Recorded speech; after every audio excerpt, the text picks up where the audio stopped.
Welcome to the a16z podcast. I'm Margit Venmachos. I'm a partner here at the firm. And today we're going to talk about media. I'm joined by three outstanding professionals. Claire Kane Miller with the New York Times, which incidentally was founded in 1851. Alexis Madrigal with The Atlantic, which was founded in 1857. And Connie Guglielmo with CNET, which was founded in 1994, which in these days is almost prehistoric. Welcome all. You're all part of reinventing long-lived publications and media outlets. What does the change mean to each of you? Alexis, why don't we start with you? Well, I think what's been really fun and exciting is that we're the group of editors who've had to do something that, the previous 150 years worth of editors didn't have to do, which was understand the disruption of the internet and understand the successive waves of disruption that have come to us. And I think in any given 6-month period, you could say, well, what does it mean to you? And I would have to say, well, it means this. Facebook right now has eaten the internet. That's what it means right now. Mm-hmm. And so how does the Atlantic play? What is the best possible interpretation of the Atlantic that works within the constraints of the current ecosystem? And speaking of ever-changing, Connie, you just became editor-in-chief at CNET. Congratulations. Thanks. CNET was sort of the first instantiation of a new media property and did really well, and yet I think you joined to help reinvent it. So what should we look for at CNET? So you're right. CNET was one of the first or earliest online news organizations that was completely online. Mm-hmm. And it's gone through a very interesting evolution, partly because of what Alexis said. Media has changed so much over the past 25, 30 years, if you will, really since the start of the PC revolution, I think, with desktop publishing changing a lot of things. CNET has had to embrace a lot of these new technologies first and before a lot of the print publications. And so they have worked to expand their expertise before there was even expertise available to find it. So moving into online broadcast quality video before that now is a staple online, but a lot of people don't remember how early that was. Figuring out how to tell stories to an online audience, it's different. You don't have the luxury of someone sitting down, looking at your beautiful pictures, flipping pages, popping back and forth. It's a different way of talking to people. And so you have to grab them at the outset. You have to give them the information in digestible bits for the most part. That's not to say there's no long form online. There absolutely is. But that has been a transition that has been coming, I think, in the more recent years as people have said, okay, I've gotten the quick sound bites. How do I get a fuller story online if print magazines are going away or shrinking? Mm-hmm. And so my role at CNET, I've been there now just 4 months or so, is to look at the kind of journalism that we're doing, the way that we're telling stories. We are investing in long-form journalism again, which is something I don't think a lot of people associate with CNET. Mm-hmm. And so that's an exciting thing for people to realize that there is readership, that people want to get all kinds of information in a variety of different ways. And yes, tech can bring that to you. But some of the things they want are the old things, like long-form pieces. Right.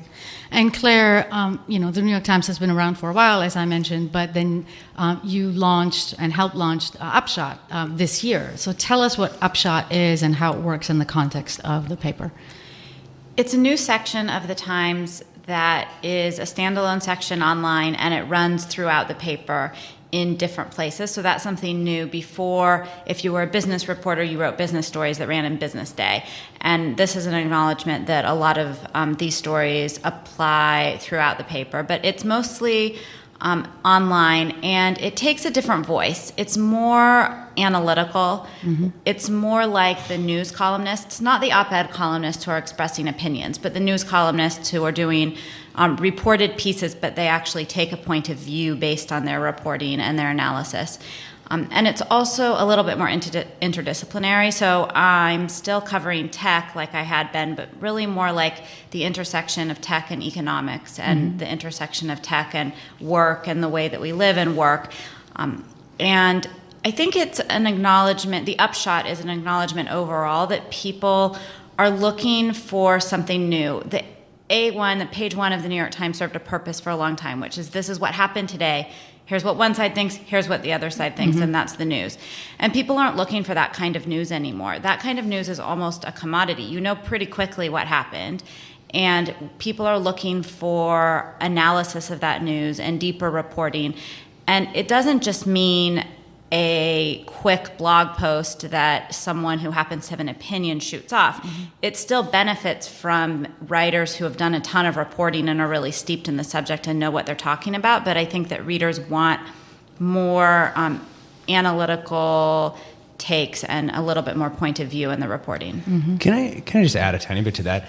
Sure. I think one of the fascinating things is how the distribution and our knowledge of that distribution through analytics tools has driven some of these changes, right? Because what people have realized is that no one wants to share just like the straight news thing. They want to share that what used to be called like a second day story, but now is more like a second hour story or like a fifth hour story. That's an analysis of that news item that also speaks to their sort of identity. And what we have looked into within our analytics, this sort of, what I've called dark social, and which increasingly is basically people coming out of mobile apps, largely Facebook, and coming to the Atlantic, and we don't know where they're coming from. And so we've been able to sort of back into a bunch of different types of experiments and seeing natural experiments that are running, and find that basically Facebook is sending more traffic to us than the entire rest of the internet that we can see combined. Go Facebook. So all of the blogs, all of the media sites that link to us, all that stuff together. And what it means that... More than Twitter? Order of magnitude. And so what that means for us is that for a story to succeed, we need the people of Facebook to distribute it for us, right? We don't have trucks that can deliver it to people. And therein lies the crux. Right. And so that's really what a lot of what we're talking about here is like, how do you make things shareable in this way while still maintaining rigor, while still maintaining journalistic integrity, while still like delivering on the brand promise of the Atlantic or, the Times or CNET. Right. There's also a slew of new outlets that have come online, 538, Vox, there's all kinds of property. And they sort of seem to take a stance that it's less about beats, it's more about a method of doing journalism. So do you guys agree? And is the beat dead? I think the Upshot is the closest competitor to those because, as everyone knows, we started it after Nate Silver left the New York Times to start 538. And it was an answer to what Nate Silver did at the Times, but taking it in a new and different direction as well. We look at it differently, though. The idea is that data is a tool, and it's a reporting tool, and sometimes it helps a story. And if it doesn't help a story, then we don't include it. Then that's not the emphasis. And I think 538 would probably take a different approach, which is that really data drives all of their reporting. And I think Vox, as these three were seen as competitors, and I think that in the 3 to 6 months since they've all been live, we've seen them take really different directions. I think that beats are still very important, if only because in order to do the kind of analysis that we're all talking about that people value, you really need to be steeped in a topic. It's hard to swoop in unless you have, unless you write for the New Yorker and you can swoop in for 2 months. And that's basically getting steeped in the topic the same way that a beat reporter does. Right, and you don't have sources really if you're not covering an industry for an extended period of time. Exactly. Yeah, I just want to reinforce what Claire said. If you're expected to turn around a story in 2 hours, a story that in the past, the second day story or the third day story, but now people want those in 2 hours. If you don't have someone who already understands the so what, yes, you can get the who, what, where, why immediately on Twitter in 140 characters or less. But to have someone who understands the so what, that has value to me, to everyone, to you, to your readers. And the only way you're going to get that so what is to have someone who actually understands immediately what the news means, not what it is, but what it means and what the effect is. And so there are many different ways you can present news. Data is a great way to do it. My background at Bloomberg was all about finding data sources to tell news. Anecdotes and color are beautiful ways to tell stories. That's why magazines, New Yorker thrives. People don't always just want chocolate. Sometimes they want vanilla. Sometimes they want rocky road. And so this idea that... French fries for me. French fries. And so this idea that journalism or stories have to be one thing and that's going to rule the day is kind of ridiculous. I wear on a chain all the time this typewriter key from a 1930s Remington. Awesome. It reminds me that people used to write stories on typewriters. I mean, Shakespeare wrote them on parchment with ink. Technology is a means to an end, and the end for journalists is to tell a great story, to communicate something that someone didn't know and tell them in a compelling way where you are fascinated or you learn something new. So technology is the means. It's not the end. It's interesting that you say that because, there's this pitch that's floating around there where, it was clear to me that I need to go there because they have the tools. Nobody said that about the printing presses, right? Like the Washington Post, they have the best one, so that's where I'm going to go work. But that said, how have the tools changed? Like what tools do you use now that you love? What is missing that help you do your job more easily on the back end that we don't see as consumers? The only other thing I would add about that is that the typesetters, though, who worked at those places were quite, in some cases, well known. They were almost like fighter pilots, and there were races of typesetting. That must have been an advantage because you could get the paper out faster. So maybe that was Vox's chorus, but the 1880s edition. Tool-wise, I think and I feel bad that I'm talking mostly about distribution and not really about journalism here, but I think it's interesting. I think just a lot of the things that have changed are, the analytics and the tools that we use for distribution, whether that's, basically it's coming down to Facebook, as I've been saying, but also Twitter and these other things and people doing interesting experiments on Pinterest or whatever it is that they're trying to do. In terms of the actual tools, though, I don't think that much has changed, except for the really easy availability and access and comfort that lots of people have doing light data analysis. I think it would be surprising to people of the 1970s how many people can just pull down a spreadsheet from the Department of Energy and make some stuff out of it.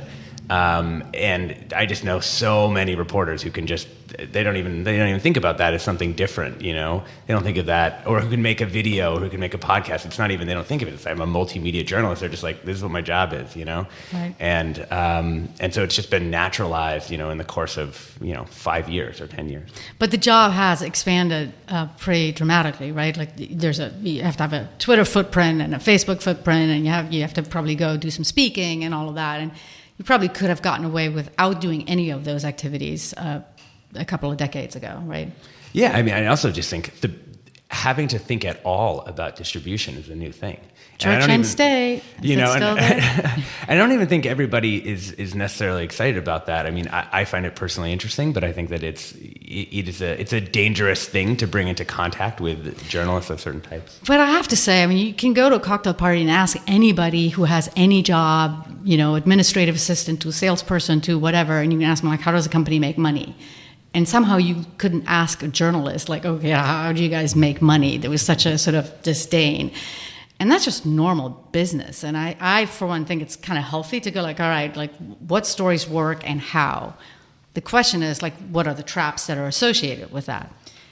Yeah, even from when I started at the Times, clearly there remains very much a church-state scenario, but we're thinking more about distribution. So for a long time it was, we didn't even see what was most popular. There's that little most emailed list on the side of the Times where you can see the most emailed, but that means that they used that box to email, so it's not actually even that accurate. And other than that, we really didn't see what was most popular, what was most read at all. And the idea is that if a bomb killed 6 people in Baghdad and not that many people read the news story, are we not supposed to be covering that? Of course not. It's still really important to cover that. So we shouldn't be determining what we cover based on what people are reading.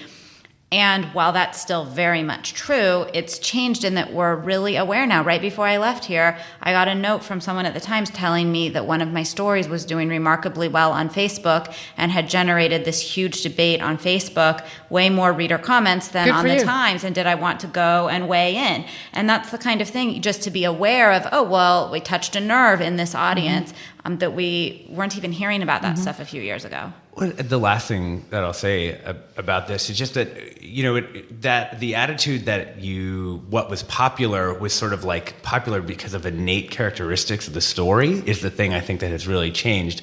I mean, even just in an example from this past week, we had a story about tattoos and how tattoos work like within your body. And it's like a health story. And we sold it once on Facebook, I think on Wednesday, and kind of nothing happened. Maybe we're talking a few thousand unique visitors to the site. Sold it a different way on Saturday at a different time. Maybe it's an algorithmic thing. It ended up 1 million people ended up reading that story over the next 3 days. So when you say you sold it a different way, on Facebook there was a different sell. I mean, through the Atlantic's brand page. It's hard. You can't really distill the rules that easily. I think it's an art like everything else. It's a genre of writing that's very weird and very specific, but the benefits of it to individual stories and to brands as a whole are really clear. It's called spin. Yeah, I mean, you're good at it. You're good at the I just love that I got you to say that. That's amazing. But I mean, we're talking, whatever that is, a 500x difference, and same story. Sold it twice. Everything is the same except for 75 words at the top of the thing, right? Even headlines. I think a lot of publications now have a print headline and a web headline. Right. And the print headline is the old school thing where people make fun of New York Times headlines because it is a certain style that might not really tell you exactly what's in the story. Sometimes they're puzzles, I have to say. On the podcast, Claire makes fun of headlines. Yeah. And a web headline has to be something very different. I think, though, the point that you're making, Alexis, is that because of technology and because of all these new ways of distribution, news has to be sold, which in the past it wasn't. People had magazines, they had publications, readers came to a brand. What news was, right? Who decided what news was and what you were going to read, and so you chose to affiliate yourself with a certain publication because that was who you were or how you wanted to identify yourself. And with all of the millions of stories that are generated each week, and I'm sure they're in the millions, you have to rise above the noise. And so that is what's changed, I think, most dramatically. Headline is probably the most obvious way to resell or repackage or promote your story. And that's why people experiment with headlines all the time. So, I mean, we all know Upworthy does 25 different versions of their headlines until it goes viral, or however many it takes, because that is what they are excelling in. They're producing news. They're not creating it. They're figuring out how to produce and sell it, basically. They're packaging it, essentially, right? Right. So how do you then withstand the pressure? There's sort of race to the bottom. I'll write one more Apple story, right? Because I'm guaranteed that much traffic and whatnot. And still stand for a respected news outlet that gives you the so what, that has a point of view that can be trusted, which is really the way to rise to the top over the long term, and then also that allows you to attract the right kinds of advertisers and rates and all that kind of stuff. How do you think about that? Yeah, I think I've just started this new job, and one of the things that I asked before I came in is how do you view the journalism here? What are the metrics for how you define success? Right. I worked at Bloomberg and Forbes. Page views and reader numbers were a very key metric, but that's not the only metric. Influence, people talking about it, sharing it, causing a company to do something because of your story. These are all ways that you measure the influence of a story. And so that's very important to me. Would I love to have every story read by 1 million viewers? Absolutely. I mean, who wouldn't want that? But I'm also realistic that if a story is only read by a couple of hundred people or 1,000 people and it changes something, or it's read by the 1,000 people that have influence in that sphere, that's important too. I don't think a lot of news organizations, though, think about it in those ways because they're dealing with the pressures of selling advertising and making their revenue numbers. But I hope and I do think that the outgrowth of some of these metrics will be that people start to rethink what are our measurements for success. They do not have to be one note, just like stories don't have to be one note. Exactly. So let's talk a little bit about tech. You all have covered and are covering technology subject for the most part. How has that changed? How's has that, for each of your outlets, while CNET being an exception, has it risen in terms of how important it is to the publication? Has the audience changed? What are the changes? I think it's risen for everybody lately. There's all these new publications. There's startups that are tech journalism startups. That was not happening for a lot of years. It seems to be a huge topic again. I think one of the reasons, obviously, it's because the tech industry is doing very well, and when it doesn't do well, it's less important. But I think this time is a little bit different. I think that technology has so permeated all of our lives now that even if the tech industry starts to not do so well or VC funding goes down, we're all still going to have this iPhone in our pocket all the time. Right. And it's really permeated our lives. So people have an interest in it that extends far beyond business coverage or really geeky coverage to more sociological and cultural coverage. So I think that's a big thing. I also think these companies that for a while were these little startups that, were doing funny things out here and you could bring your dogs to work, are now these huge monopolies in many cases with a ton of power. They all have these huge lobbying arms in Washington, and they really control a lot of our lives or have influence, I should say, over big parts of our lives and over the economy. And so it has become a much bigger business story as well as a political one.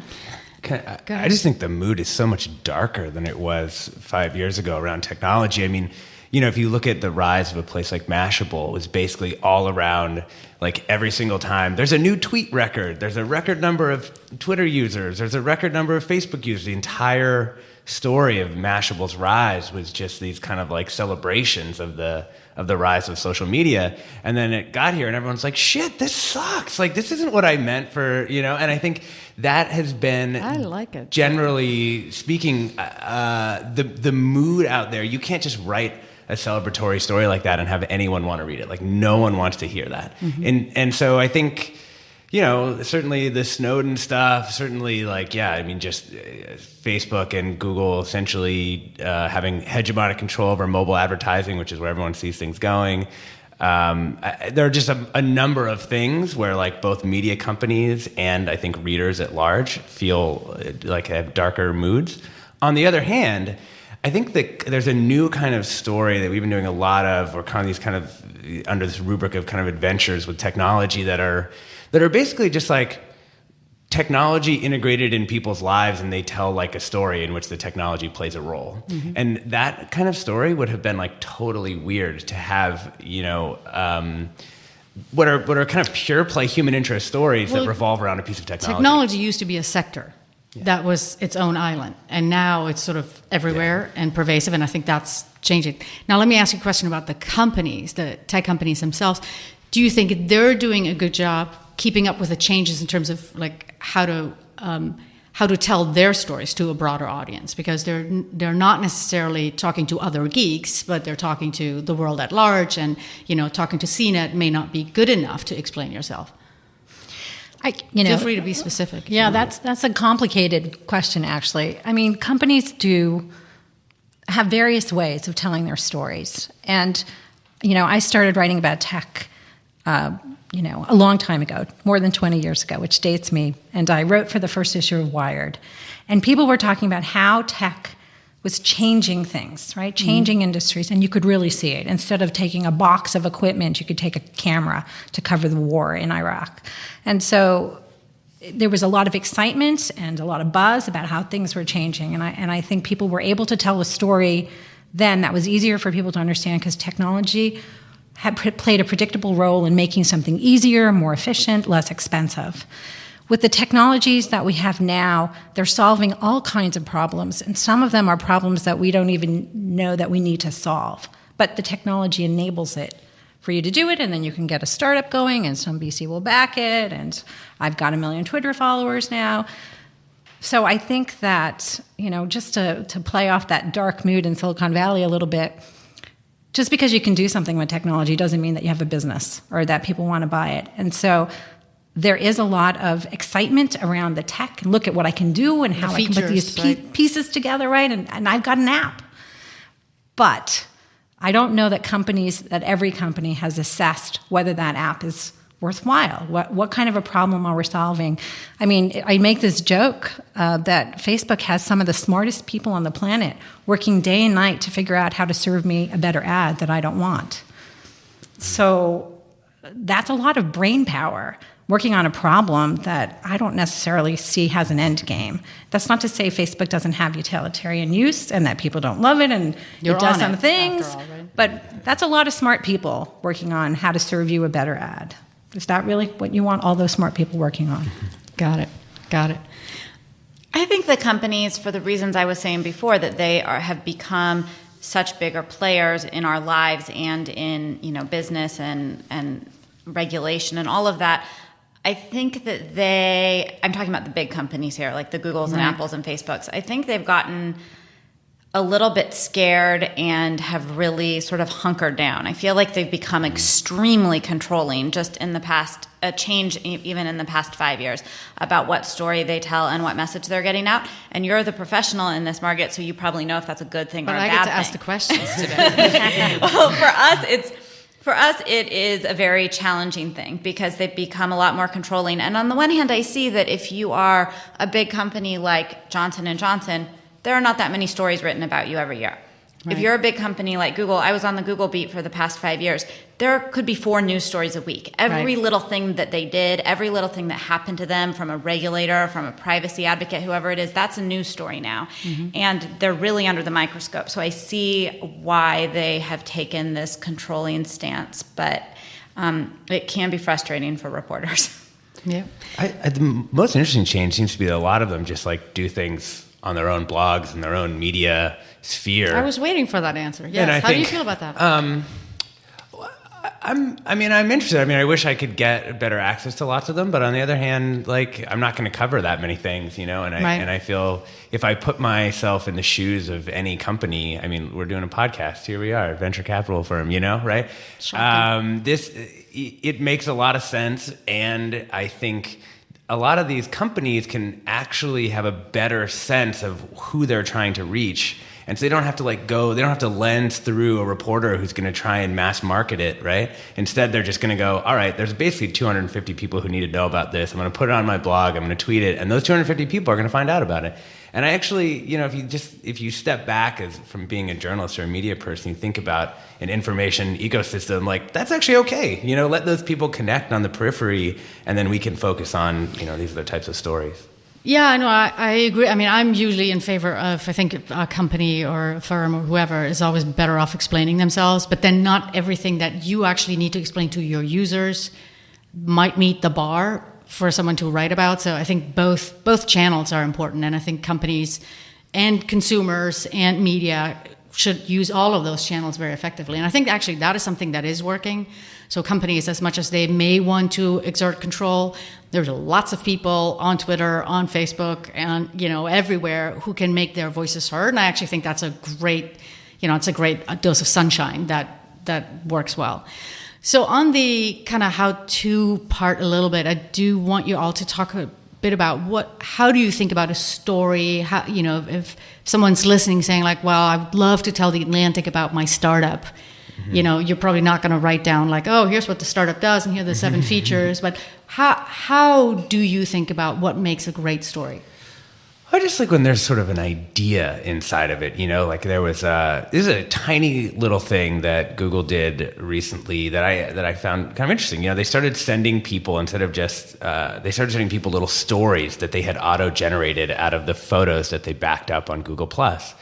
And it's a little thing, and not that many people wanted to write about it, but I kind of found it fascinating because it gets to this idea of how do you train Google to understand the human world in ways that make it more helpful. And there's Google Now, which many, many people have written about, but this is actually almost more interesting to me at some level. It's sort of the long form Google auto story. How do you actually get to that?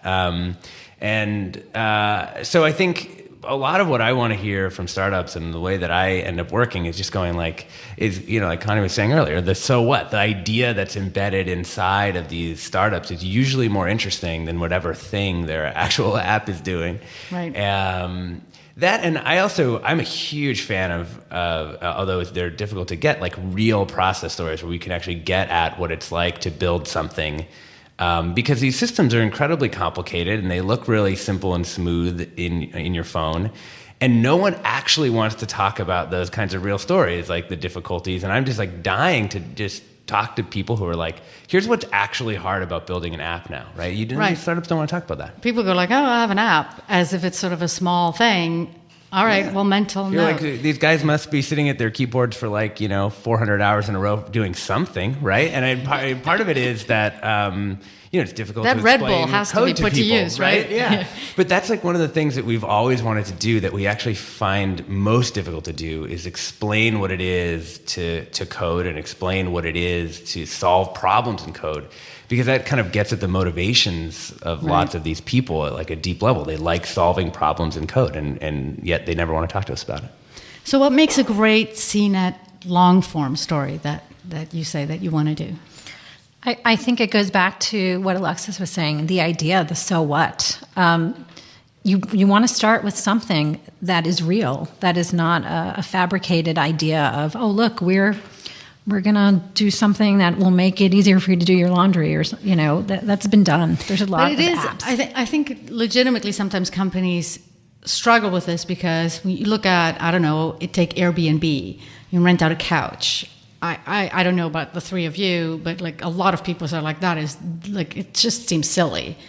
And it's a monstrous company, and it's a cultural phenomenon and whatnot. So how does one get past the okay, I have these 7 features and to the bigger thing? So I had a short stint in PR, as you know, Margaret. I do remember that. Yes. And as a journalist going in, I would tell our executives who wanted to do a press release, because everyone wants to do a press release and put out a story, and I would say, give it to me in a sentence. What is the story in a sentence? Give me the headline on the story. From my Bloomberg days, 63 characters. Mm-hmm. Tell me your story in 63 characters. And they're like, Tom's the executive vice president now. Or the titles get so long, it takes up all the characters, right? You can't even tweet it out. Yeah, or it would be very trite. A new and revolutionary breakthrough, blah, blah, software. And there's software that allows you to string those sentences together. It's really actually quite funny. So I would say that is what a good journalist can do, is they can go through and do hours of interviews and research and investigation to get to that 63-word headline, 63-character headline. But they don't have the luxury of doing that anymore, right? You have to look at something and assess it. So now the onus is on the company to already figure out for me what that 63-character headline is when they pitch their story. Because it's not about a pitch, it's about that they've figured out and distilled it down to that point. One thing I will say is that's not an easy thing to do. I'm not saying that you can just, this is why you have professionals. However, a lot of folks say, no, I could never do that. I could never figure out what my business model is in that few words. And then I would say, well, who's the number one competitor? Give me their business model in a sentence, and they could always do it. Oh, that's a good trick. And so if you can do it about your competitor, damn straight they can do it about you. So it's really just, thinking, everyone's special. But getting to what really makes you special, that's work. It's easy to write a 1,000-word story. It's hard to write a 200-word story. Yep. Because you have to edit, and you have to think, and you have to rethink what it is that you're trying to say. But that's where the work is. That should happen before you go out as a company, because that's the story that you're going to tell ultimately. So anyone who wants to get to you, Claire, and be in the news section, what's their best approach? When I started at the Times, I was covering startups and venture capital, and I got so burnt out on doing the quick, here's a new startup story, because it sort of felt like you're rewriting a press release. Here's what it does. There's not a whole lot more to say about it. So I agree with what both Alexis and Connie said, which is that you guys really agree way too much. You have to have an idea, and especially now for the upshot, we're much more about ideas than about just the fact that this is new and it exists.